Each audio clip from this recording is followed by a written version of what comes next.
يحب البوراك هذا الفيديو ليه بوراك بلا بيشاميل ولا باتا فيلو مقرمش وبنته مش نورمال. وصفة تستاهل التجربة، غير ديري حفظ للفيديو اكيد راح تحتاجيها. سمعتي القرمشة؟ تابعي معي الفيديو للاخير وما تنسينيش بالجيم والاشتراك. ونبدا بلا بيشاميل باش نخليها تبرد.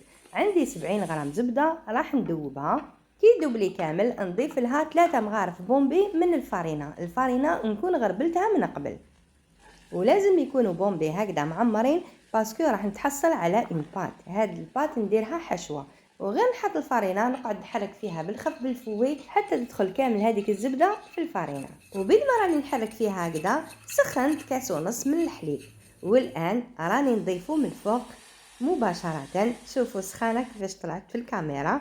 والان راني نحل فيها بالفوي، حطيتها فوق النار وبديت نحرك فيها. ومن بعد حبيت نتاكد باللي ما كاش حبيبات. واش درت؟ جبت الباتر ونحيتها من فوق النار، خلطتها مليح حتى ولات ليس، زدت لها 4 مغرفة صغيرة ملح وعاودت رجعتها للفرن حتى تحصلت على هاد الكريمة بهاد القوام الثقيل. شوفوا كيفاش راهي متماسكة، وكي تبرد تزيد اكتر. وهي سخونة هكذاك نزيد لها الفرماج، وانتي استعملي اي نوع يكون متوفر عندك. كل ما زدتي الفرماج تزيد البنة، ونخلطو مليح حتى يدوب الفرماج في هذيك السخانات على بيشاميل. هكذا نخلطو بالفوي حتى يدوب، ومن بعد نفرغو في حاجه نغطيه ونخليه يبرد مليح. وكي يبرد مليح نزيدو الفلفل الكحل راح يزيدلو في البنه. نخلطو مليح ونديرو في لابوش عدوي باش تجيني الخدمه نقيه. ومن جهه واحده اخرى نروح نوجد لاباتا فيلو ديالي.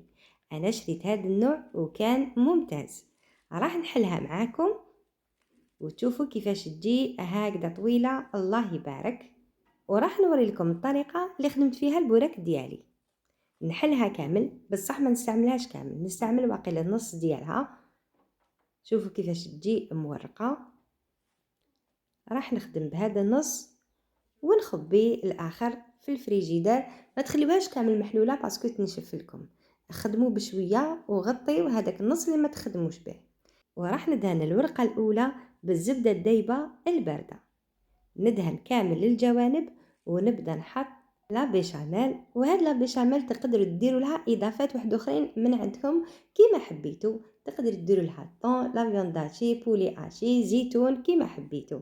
انا حبيت نديرها غير بالفخوماج. حطيت لا بيشاميل وفوقها راح نحط فرماج هكذا قطع وحده قدام وحده، ومن بعد نبدا نروليها. شوفوا خليت الفراغ مع الاول باش كي ندورها تجيني سهله. هكذا ديروها وقعدوا لويو حتى تخلص الورقه ديالكم.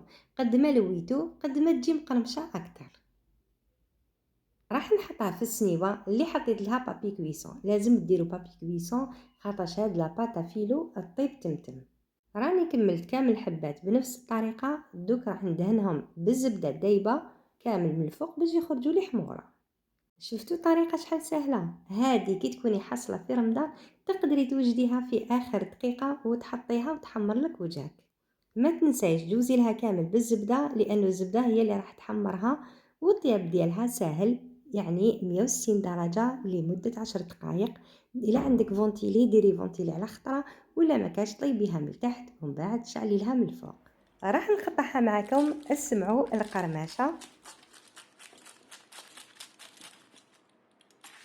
جد شهيك بذاتي وتوجديها غير في وقفة. راح نجبد معكم حبة ولا زوج باش تشوفوها كيفاش جات. شوفوا كيفاش راهي تفور مازالها سخونة.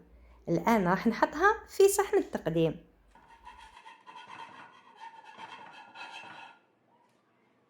ونزيد نقطع معكم حبيبات باش نحطهم في صحن التقديم باش تشوفوا الشكل النهائي للبوراك ديالي السهل الماهل اللي توجديه بسرعة. غير جربوا حبيباتي. شوفوا ما فيش بزاف لي زانغريديون ويجي بزاف بزاف بزاف مليح. راح غير تذوقوه توليو معتمدين عليه. وسورتو للناس الخدامات راح يساعدها هذا البوراك. راح توجدوا غير في دقيقه توجد لافاس من قبل وتروليه وتحطوه غير في الكوشه. ما كان ني قليان ما كان ني زيت بزاف ني والو. راح نحله لكم من الداخل باش تشوفوا كيفاش جا. واللي يحبوا البوراك بالقارص كيما انا راني عصرت له عصره مليحه تاع القارص، وراح ندوقو معاكم هكذا في الفيديو مباشره لاني ما قدرتش نقاوم القرمشه ديالو. بنه تاع الصح. ونروح مباشرة للتقديم. أنا حطيته هكذا بكل عفوية مع القارص وزدت له بول تاع شوربة والزيتون والعصير. وكانت هذه الوصفة ديالي تاع نهار اليوم خفيفة ظريفة، بوراك بلا باتافيلو ولا بيشاميل بالفرماج. واش نقولكم كبيداتي، اذا اول مرة تدخلي القناة ديالي ما تنسيش تخلي لي هذاك القليب وديري لي اشتراك وتفعلي الجرس باش يلحقك كل جديد من الوصفات اللي راني نقدم فيهم. وإلا عندكم اقتراحات ولا تعليقات ولا انتقادات ما عليكم غير تكتبوا لي تحت في التعليقات. تفاهمنا ياك؟ الوصفات اللي راح تديريهم من عندي راح يكونوا ناجحين من اول تجربة. الان لحقت لنهاية الفيديو، ما بقى لي غير نقولكم في امان الله والى وصفات اخرى ان شاء الله. استنوني في الجديد.